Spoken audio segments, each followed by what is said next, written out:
अतिशय सुंदर आणि छान अशी कविता तुमच्या समोर सादर करतोय। कविता कोणी लिहिली माहित नाही, पण खूप सुंदर शब्दरचना आहे आणि वास्तवदर्शी कविता आहे। शेवटपर्यंत नीट ऐका। पोट तुझं भरलं असेल तर देवा माझ्यासाठी घेऊन जाऊ का? तुझं राहिलेलं उष्ट माझ्या घरी मी नेऊ का?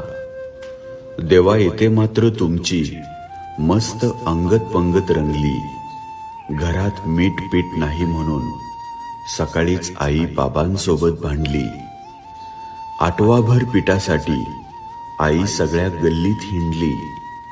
सगळ्या शेजाऱ्यांनी तुझ्या निवदाची सबब सांगितली।